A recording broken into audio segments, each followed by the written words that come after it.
begin with a quote for you. You'll probably recognize it as I say it. Let me tell you why you're here. You're here because you know something. What you know you can't explain, but you feel it. You felt it your entire life, that there's something wrong with the world. You don't know what it is, but it's there, like a splinter in your mind, driving you mad. It is this feeling that has brought you here. So that's a quote from The Matrix, first movie, The Matrix. And I think this evening, for some people, might be a little bit like the red pill in the movie. You choose between the red pill, in which you go down the rabbit hole and see how deep it goes and how do we get into this mess, or you take the blue pill and you go home and you forget about it. So we're here to see how deep the rabbit hole goes. But obviously I'm not Morpheus, and there the parallel falls apart. There's an international consensus on the question of climate change. The principal body is Intergovernmental Panel on Climate Change, set up in 1988. And they reach a consensus that it is a fancy word called anthropogenic, which means we caused it, the current climate catastrophe that was impending on us. And there's a consensus that it's a catastrophe. Again, this is thousands of scientists from all over the world, and here's the thing about the IPCC. They operate by consensus. So if a single person disagrees, they won't publish that as a result. So this is a conservative body of scientists. Even within that framework, there's a consensus that this is human-made and that it's catastrophic. Already last year when they were collating numbers for this, it was around 300,000 deaths per year. Luke, could you bring up, so this top here, you can see where these deaths are concentrated. It's in the third world, but if you were to enlarge a place like the United States, Australia, Europe, or Russia, you would see that the places that are most affected within our country are those which affect the poorest, most marginalized populations. So this is not a situation where we're all in the same boat. It's not like Mars attacks and we're all threatened at once. No, this is really a crime against humanity, against a specific portion of humanity. And it's not just humans. This is the 6th mass extinction on planet Earth right now. There have been 5 before. This is the only one to be caused specifically by a living organism on Earth. And so just to get a little, that's sort of mind-blowing, but let's get into a little more of the climate science. I want to explore this idea of tipping points, because this is the stage we're at right now, is at these things called tipping points. Again, the science around this is very complicated, but there's an international consensus that when you reach this certain point of warming, we're just talking about global warming now, you open up the door to feedback loops. These feedback loops are not caused by humans, they're caused by natural processes that increase warming on their own. And these feedback loops are going to push things out of control. And so what does a feedback loop look like? Go to the next slide. This just happened very recently. Some of you may have seen this. Greenland, this is an aerial image of Greenland that NASA was taking. And the scientists thought they were confused. This happened in a 3-day period. What the pink shows the glacial, the cover, not the whole of Greenland, but the glacial cover, the ice flow. Red shows what's melted. And in a period of 3 days, this July, the whole ice sheet melted. And that's something that's just like never happened before. And scientists thought that their equipment was wrong and they were scrambling, but there it is, it's happening. And you can look into it yourself and see the visual pictures of all these ice sheets breaking away. So that's what a tipping point looks like. It's not a gradual process. Suddenly you see these massive changes that are going to have catastrophic consequences. So in terms of these tipping points, one number that everybody agrees on is this number 2 degrees. It's 2 degrees Celsius. And this is everybody pretty much from Greenpeace to like the World Bank, like the whole political spectrum basically agree that there's this number 2 degrees Celsius. If we pass 2 degrees Celsius, we're opening the door to we don't know what, because you start having feedback loops like this one kick in. Another one, for example, is when the ice caps melt completely, the sun, this one's very easy to explain, the sun that used to bounce off the white surface just soaks into the ocean. So then you start just heating the ocean directly. And then even if we stop emitting carbon tomorrow, and we just suddenly change everything, it's still gonna keep heating up. So those are the kind of feedback loops. So there's this 2 degrees. And if we pass that, then we open the door, depending on who you ask, for a warming of between 4 degrees Celsius and 12 is like the high estimate, 12 degrees Celsius by the end of this century. I spoke earlier about earlier mass extinctions. The end Permian extinction, which is the biggest mass extinction in planetary history about 250 million years ago, 96% of marine and 60% of all terrestrial species went extinct, and it took 10 million years to recover. It's very complicated, and obviously we don't know anything, but that was accompanied by a 6°C warming. So this gives you a scale. And then the other thing to mention too is that this is accelerating much faster than anything else we have a record of. In terms of the pace of acceleration, it's depending on who you ask, between 10 and 100 hundreds of times faster than the climate change that accompanied the end Permian extinction. So a 2°C rise, what is that going to look like? It could mean, depending on the estimates, roughly a 50-meter sea level rise. That's going to, if we could jump to the next map here, the flood maps. This is where I live these days, and if you want to adjust the sea level rise up in the left-hand corner to 50 meters. But if you look around the world, this is basically what happens to 70% of the world's cities. And this is something that climate scientists are projecting, again, all around the world by consensus that could happen by the end of this century. When this happens, it's not just that you have to move. Any kind of cropland that's low, agricultural land, becomes salinized, and you can't do agriculture anymore. So given the average level of agricultural land in the world, we're talking about destroying the majority of the world's agriculture, and we all know what the consequences of that is. It's mass die-offs. So how can we prevent this? How can we prevent this? It's still possible to prevent this. There's no actual technical obstacle to do that. It's going to be extremely difficult, but we can do it. And everybody agrees as well across the world that in order to beat that 2 degrees, we need to get by the year 2015, roughly, give or take a couple years, we need to have a carbon emissions peak, followed by a rapid decline by 80 to 90% in the developed world. It's different depending on which country you're in. Over the next subsequent years, never to return. We can't start it up again later. So it's 2015 carbon emissions peak followed by rapid decline. Last November, I went to Durban, South Africa, to the UN climate change conference that they have once a year. It's a system called COP. You might have heard of one that happened in Copenhagen. It stands for Conference of Parties, and it's people from member states of all over the world, delegations from every country, gather to negotiate how are we going to reduce carbon emissions and what are we going to do to adapt and mitigate the climate change. And the reason I went to this one was because climate scientists, again, were at a consensus all the way around the world that this was kind of the last chance, that if governments didn't lock in these changes now, then subsequent meetings would not be able to stay within that 2-degree window. So that's why I went. I thought it was important to go there. The result, if any of you followed it, was that they will not be taking any action of any kind, not even to consider it, let alone implement it, until 2020. So basically that's been described as certain death for Africa. It's been prescribed that this will mean the desertification of the Amazon. Obviously no more polar bears, and there's no more island nations. So, crime against humanity is a good phrase. It's crime against nature, crime against planet Earth. How is this possible? Why, I went there, I was like, I understand people have interests, but won't they just wake up? Like, can't you just do something? And I want to read a quote, because I think we, following what she said on the video, we need a language for this crime. I'm going to read a quote from Paul Potter, who was speaking in 1965 at a 20,000 person rally in Washington, D.C. against the Vietnam War. And he also drew the connections to the civil rights struggle in the South. And he was asking these big, politicians, they wouldn't throw napalm on people, they wouldn't participate in a lynch mob. Like, what's making this happen?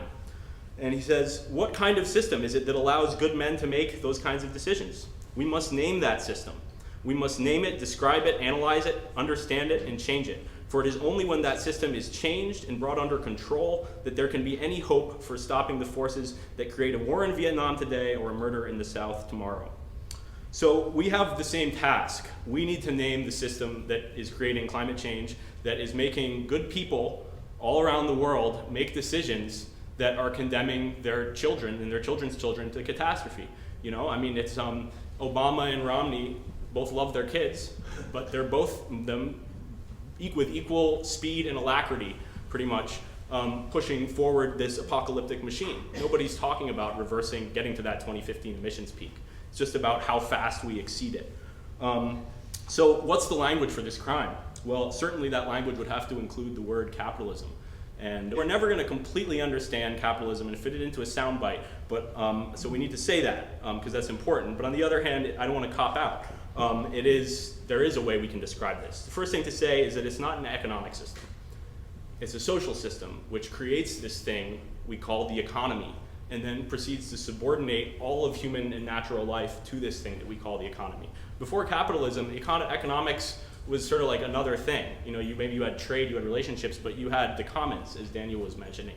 And then you had the market maybe on the side. No, capitalism creates this thing, the economy, that becomes both the center and the boundary of society. So it's the organizing principle, and you can't go beyond it either.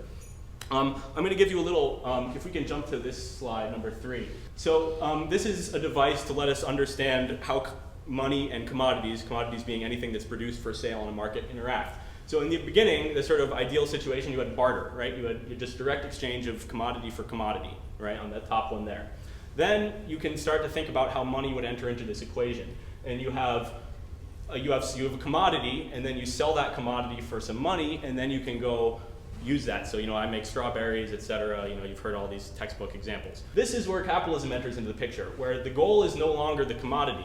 Here you have money, and you buy a commodity in order to sell it for more money. So that's the one at the end, the extra that comes in. So this is sort of you could call this industrial capitalism. And then the next stage altogether is you just cut commodities out of it, and you just use money to make more money. And that's what we call finance capital. And it's not like, and then I hope this can clarify things a little bit. So it was helpful to me. So this is a system organized by money. It's ruled by growth, this increase here. And this is infinite, right? Because money is number, and number has no limit. Anybody who's played Monopoly, I bet everybody has, knows that even when you start off with an even distribution of resources, somebody winds up with everything. So this is a very familiar, should be obvious thing, which is that competition over time leads to concentration. Because when you win, it's easier to win the second time. But this is not a game, right? This is the planet that's at stake here. So what's causing this? So some people think that it's like greed and people that are mean. And there's certainly an element of that. There's a lot of cruelty in the world. But to talk about that without talking about how our society encourages and trains these qualities is a little bit in the dark. I mean, go to any business school and you see what they teach people. It's how to maximize your own individual life at the expense of everything else. They teach ruthlessness. This stuff has to be carefully taught. And it is carefully taught at every major economics university in the United States today, and most in other places around the world. There's a few dissident professors, but that's really what rules the day. For a long time, capitalism has been an unjust system. Now today, I just read yesterday, 1 in 7 people in the world go hungry when we throw away massive amounts of food every day. This is not a just system organized by money, but now not only is it unjust, but it's become physically and empirically unsustainable. It's really just a matter of math at this point. Because as capitalism ceases to grow, it ceases to be capitalism. Imagine if you grew at a 2 or 3% growth rate. I won't want to tell you how heavy you would be by the end of this decade. This is not a biological process. This is not something that you find anywhere in nature except in the cancer cell, actually. And that's the dominating organizing principle of our economy right now. And we need to speak truth, that capital is in its nature inherently expanding, and that's at odds with ecology and our understanding of ecology. Next slide.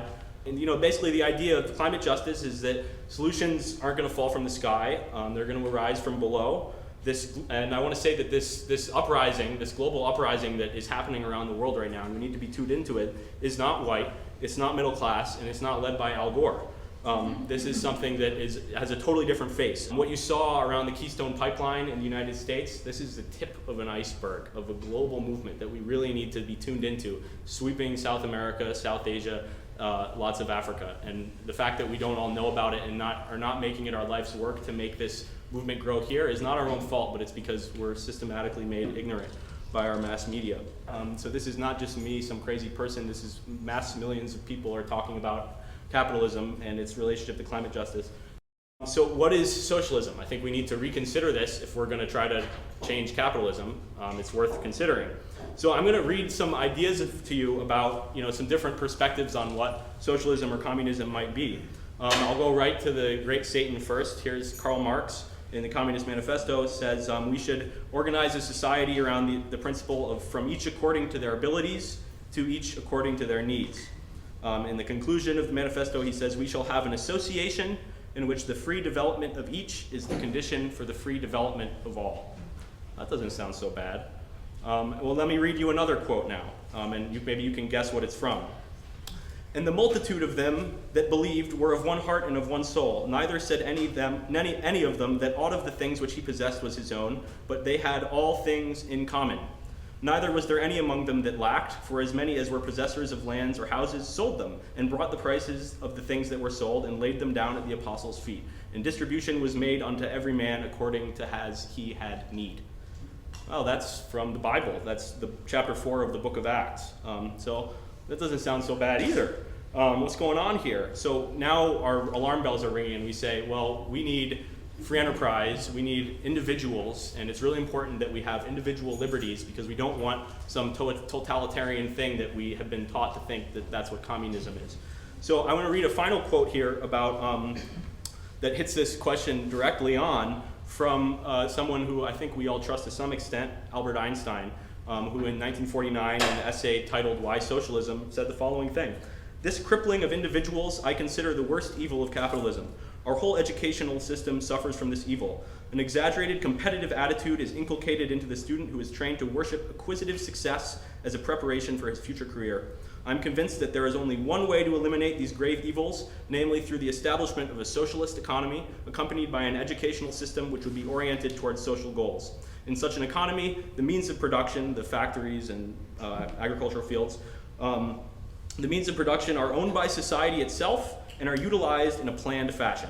A planned economy which adjusts production to the needs of the community would distribute the work to be done among all those able to work and would guarantee a livelihood to every man, woman, and child. So that doesn't sound so bad either. And this connects us to this is really a lot older than Albert Einstein or even the New Testament. This goes all the way back to indigenous wisdom from all over the planet. This is how humans have existed for the majority of our time on Earth. It's pretty simple, that no one should have anything extra until everyone gets fed, that humans are a part of nature and nature's a part of them, and that we have an obligation to pass on this Earth in an improved way to the future generations. That's how we live for the majority of human history, and I'm going to read a quote here from a book called The Rise of the Green Left Inside the Worldwide Eco-Socialist Movement, which I would recommend. Here's a quote from Peruvian eco-socialist Hugo Blanco. A member of his community, he tells us, conducted some Swedish tourists to a Quechua village near Cusco. This is in Peru. Impressed by the collectivist spirit of the indigenous community, one of the tourists commented, "This is like communism." "No," responded their guide, "communism is like this." So that's how I understand this movement to reclaim the commons. And we've all heard that phrase, and we still have one out there. The green, right? This was the commons. You know, that's what it's shrunk to. Now it's a recreational, nice area. But the commons were the part that was in the center of any town that everybody shared. It's not that complicated. This is what made Occupy Wall Street such a movement and so resonant, because it named the system, Wall Street, it named the problem, and then it put forward the program, which is reclaim the commons. So what is eco-socialism? You've heard this word. I understand eco-socialism to be the next stage in the evolution of socialism. And it basically arises out of two realizations. One is that environmentalism without anti-capitalism is blind and deaf, both to the systemic causes of climate crisis and also to the global movements that are out there articulating very explicitly and clearly what their views are, and they're on the receiving end of the stick. And then anti-capitalism, which does not understand ecology and appreciate ecology, is also worthless. And that's why we have to transcend the kind of industrial socialism that was at the heart of what happened in China and Russia, other parts in the world that tried to do this. It's also, it's an opportunity to make a break, to say we didn't like everything that happened there, but we do want to continue this great human experiment of trying to reorganize the world around the principle of the commons, and we want to take it forward. So this is the idea, is to find a socialism that synthesizes our modern world with all its complexities with the ancient wisdom of indigenous peoples all around the world. So I'm going to wrap this up there. Thanks for your time. How are we going to do this, guys? I've said a lot of stuff, but I haven't really given you any concrete thing you can do tomorrow. And just want to say, this is the greatest challenge humanity has ever faced, as far as we know, as far as we have history of. And we're in the 11th hour, meaning there's not much time left. One thing we can say for sure is that it's not going to happen by petition. It's not going to happen by making a tax-deductible donation. And moreover, it's not going to happen just by going local, because even if you have a wonderful permaculture farm, it's not going to matter that much when it starts raining acid or when the sea level rises or whatever, the kind of plastics destruction we saw on Midway Island. I mean, if we could just solve climate change tomorrow, those albatross wouldn't be any better off. So this is a bigger picture that we have here.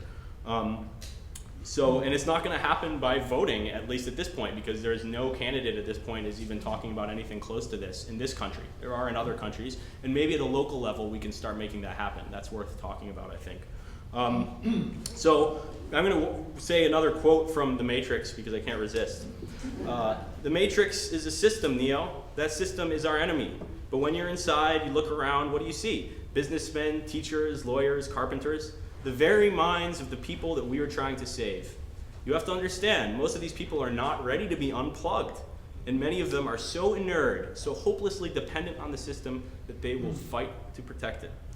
And that's just true. I mean, you replace Matrix with capitalism, that's the situation we're in right now. So this is our challenge, to free minds, bodies, and souls. And that's what I'm trying to do here, and I hope you can all go on to your people you know, and in your own way, take this message on. Ernest Shackleton, who's some local descendants, when he wanted to go on his Antarctic expedition, he put an ad in the paper, a small ad. He said, "Men wanted," and we'll have to change this obviously because women, the better half of humanity, needs to be leading this struggle. "Men wanted for hazardous journey, small wages, bitter cold, long months of complete darkness, constant danger, safe return doubtful, honor and recognition in case of success." And thousands of people showed up to that ad. Okay? So that's the kind of horizon that we're setting out for. That's what we're trying to promote as an eco-socialist horizon. There's some literature on both of these tables about the organization I'm helping work with. You can contact me through this website. Thanks for your time, and stay here because this is about to get even better. Thanks.